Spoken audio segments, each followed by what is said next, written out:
hadirin hadirat yang dimuliakan oleh Allah Ta'ala.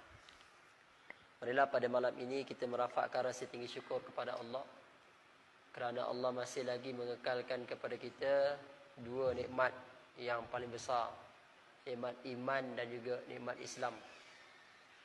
Dan seterusnya, pelbagai nikmat yang Allah Ta'ala kurniakan kepada kita hari ini, cuma perasan ataupun tidak, cuma sedar ataupun tidak, bagaimana Allah Ta'ala bagi supaya kita mudah untuk mentaati perintah Allah.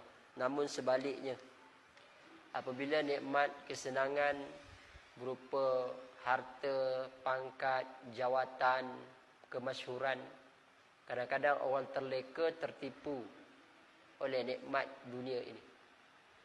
Tapi apabila kita susah, sakit, kita menderita, kita dalam keadaan didatangkan ujian, kebiasaan kita mungkin kembali kepada Allah Ta'ala, ingat balik kepada Allah Ta'ala.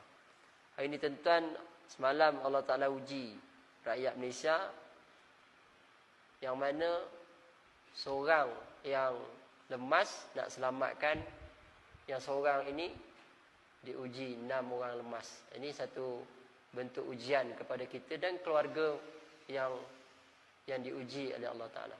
Jadi sejauh mana kita cakna dan menginsafi untuk kita sentiasa ingat kita, yang mana ujian datang pertamanya untuk memudahkan jalan masuk syurga lah satu. Yang keduanya supaya kita segera untuk berbuat persiapan. Persiapan apa? Untuk hari besok.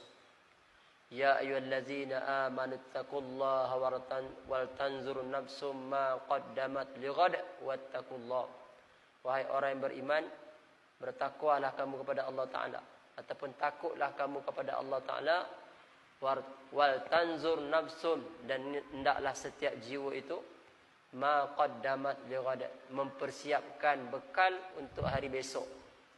Hari besok bukan hari Jumaat, hari kebangkitan, hari kiamat. Maka kadang-kadang untuk mempersiapkan kepada hari besok itu, hari kiamat itu, Allah Ta'ala bagi jalan mudah untuk masuk syurga, ataupun sebaliknya. Jadi kita yang hidup ni tuan-tuan, kita kena ambil peluang. Jangan lepaskan peluang untuk kita sentiasa melaksanakan perkara yang wajib, perkara yang Allah Ta'ala telah perintahkan. Dan dalam masa yang sama kita buatlah khidmat, buatlah dakwah, sampaikanlah baligh anni walau ayat, sampaikanlah daripada apa yang Nabi bawa, apa yang Allah Ta'ala perintah tu, walau satu ayat.